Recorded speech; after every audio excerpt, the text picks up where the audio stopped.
Assalamualaikum warahmatullahi wabarakatuh dan selamat malam semuanya.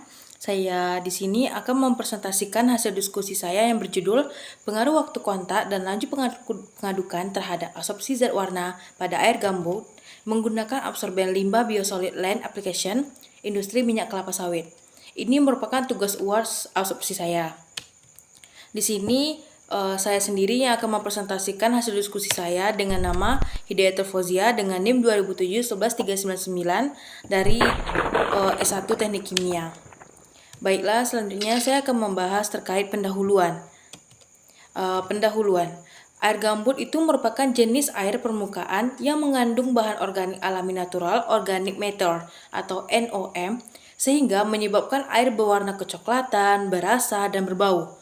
Warna dari coklat kemerahan ini pada air gambut itu terjadi karena tingginya kandungan zat organik atau bisa dibilang bahan humus.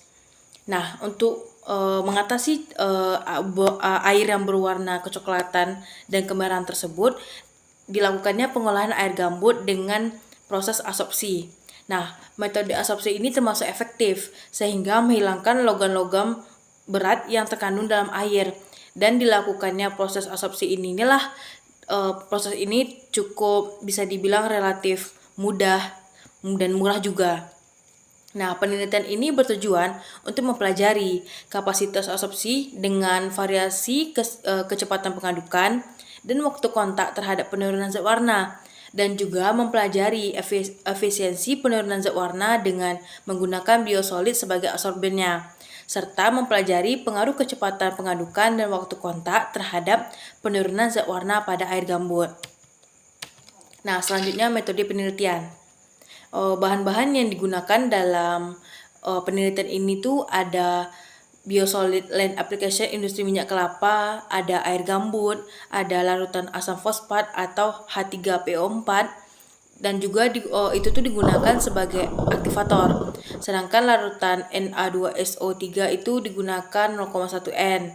Ada menggunakan amilum 1%, ada larutan tiosulfat, ada aquades, serta bahan yang digunakan itu tuh cukup terbilang sederhana lah. Selanjutnya ada variabel penelitian. Variabel penelitian ini terbagi menjadi dua, ada variabel tetap dan variabel berubah. Variabel berubah ini merupakan variabel yang kita kontrol. Sedangkan variabel tetapnya itu ada absorben dengan ukuran partikel 100 mesh, ada konsentrasi absorbennya 500 mg per liter, ada temperatur dari biosolidnya itu sekitar 105 derajat Celcius, sama karbonisasi pada suhu 200 derajat Celcius selama sejam. Dan konsentrasi aktivatornya itu 9% dengan perbandingan 1 gram absorben itu sama dengan 15 mili aktivator selama 22 jam. Dan furnace-nya digunakan pada suhu 500 derajat Celcius selama 1 jam. Untuk variabel berubahnya itu ada dua. Seperti berdasarkan judulnya tadi, kita menentukan pengaruh laju pengadukan sama waktu kontaknya. Di sini variabel berubahnya itu laju pengadukan kita buat dengan 3 perbedaan, yaitu pada 90 rpm, 120 rpm, dan 150 rpm. Sedangkan untuk waktu kontaknya kita menggunakan 4 varian, yaitu 30 menit, 60 menit, 90 menit, sama 120 menit. Nah, selanjutnya itu ada prosedur penelitian. Dan pembuatan karbon itu kita gunakan dengan cara menjemur sampel biosolidnya itu dengan menggunakan sinar panas UV matahari hingga kering selama kurang lebih 4 hari. Nah, setelah dikeringkan, lalu kita haluskan dan kita ayak dengan menggunakan saringan sehingga berukuran 100 mesh. Lalu kita lakukan pengeringan lagi dengan menggunakan oven pada suhu 105 derajat Celcius hingga beratnya itu mencapai titik konstan. Nah, kemudian sampel dikarbonisasi dalam furnace pada suhu 200 derajat Celcius selama 1 jam, kemudian kita dinginkan pada suhu ruangan, lalu kita masukkan ke dalam desikator. Nah, pada desikator inilah karbon diaktifasi menggunakan larutan H3PO4 dengan perbandingan yang sesuai pada variabel tadi, 1 gram absorben sama dengan 15 mili aktivator dalam beaker glass selama 22 jam. Kemudian kita cuci menggunakan aquades hingga pH-nya netral.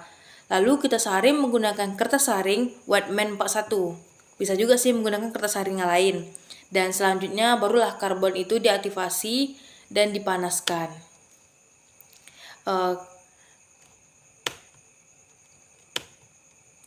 Baiklah, selanjutnya ada hasil. Hasil dari penelitian ini kita bentuk dalam bentuk tabel. Yang pertama, hasil analisa karakteristik awal air gambut, yaitu parameternya itu ada warna, satuan yang kita gunakan ada TCU, dan hasil analisa yang didapat itu adalah 1735. Sedangkan untuk baku mutunya 15. Dan juga kita ada seperti yang di tabel bisa kita baca. Dan untuk keterangannya yaitu bahwa penentuan uji kadar air ini untuk menentukan sifat dari higroskopis dari karbon aktifnya yang sudah diaktifasi baik secara fisika maupun secara kimia.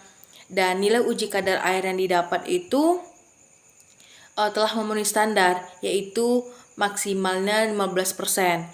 Lalu kemudian untuk nilai kadar abu dari absorben aktif karbon aktif biosolid ini juga telah memenuhi standar kualitas karbon aktif, yaitu maksimal 10%. Nah, untuk penentuan uji kadar airnya ini juga kita dapat mengetahui bahwa sedangkan untuk nilai daya serap terhadap iodinnya itu kita juga sudah mengetahui bahwa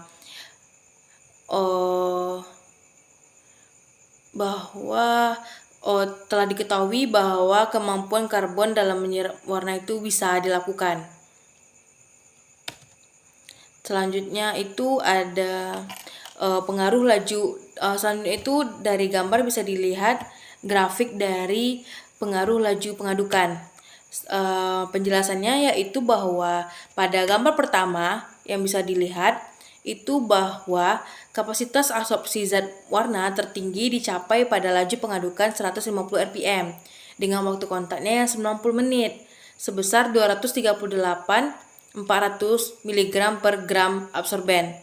Hal ini terjadi karena laju pengadukan yang besar menyebabkan semakin besar kontak antara absorben dengan absorbatnya, sehingga daya absorben dapat bekerja secara maksimal.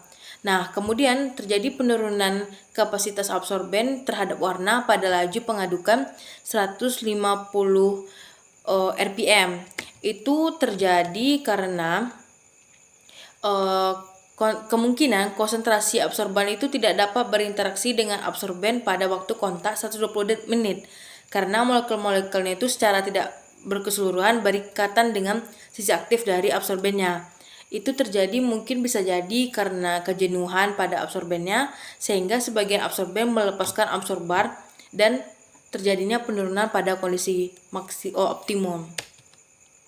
Selanjutnya dapat juga dilihat pada gambar kedua. Nah, pada gambar kedua ini menunjukkan efisiensi penurunan zat warna tertinggi dicapai pada laju pengadukan 150 rpm pada waktu 90 menit. Dan juga efisiensi warna terendah itu terjadi pada pengadukan 90 rpm dengan waktu kontak yang paling cepat yaitu 30 menit. Ini terjadi karena efisiensi penurunan tertinggi itu dibandingkan dengan variasi laju pengadukan. Bila laju pengadukannya terlalu lambat, itu biasanya proses absorpsinya berjalan lambat. Namun, bila laju pengadukannya terlalu cepat, maka kemungkinan besar terjadi struktur absorben yang cepat rusak, sehingga proses absorpsi itu berlangsung kurang optimal. Sehingga untuk waktu kontak optimum terjadi pada menit ke-90, dan kondisi optimum terjadi peningkatan penyerapan warna mencapai titik maksimal, sehingga penambahan waktu kontak tidak memberikan pengaruh yang signifikan pada pengurangan warna pada sampel air gambut tersebut. Nah, untuk awal proses ini masih terbebas dari partikel absorban dan peluang partikel absorban. Untuk terjaraknya ke dalam pori-pori karbon aktif masih absorpsi berjalan lambat pula.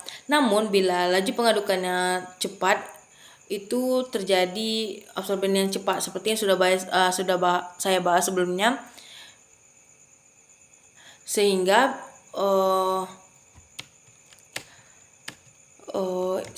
intinya laju pengadukan yang cepat itu belum tentu dapat menghasilkan proses absorpsi yang sempurna, karena bisa saja di saat pengadukan yang terlalu cepat itu absorbennya bisa cepat rusak. Namun laju pengadukan yang lambat juga tidak bisa menjamin bahwa absorpsi itu dapat menyerap dengan sempurna, sehingga tergantung dari bahannya sendiri kita dapat mengetahui bahwa berapakah maksimal laju pengadukan dan waktu kontak optimal pada bahan-bahan tersebut. Sekianlah dari presentasi saya. Untuk kesimpulannya, saya dapat kasih tahu bahwa kapasitas dan efisiensi absorpsi itu terjadi pada laju pengadukan 150 rpm dengan waktu 90 menit, yaitu pada penelitian ini. Dan laju pengadukan yang 150 rpm dengan waktu kontak 90 menit ini memberikan kapasitas dan efisiensi terbesar, di mana semakin besar pengadukan maka kinerja dan proses absorpsi itu semakin baik. Adapun waktu kontak akan memberikan perubahan secara signifikan terhadap proses absorpsi pada kondisi optimum. Sekian dari presentasi saya hari ini. Assalamualaikum warahmatullahi wabarakatuh.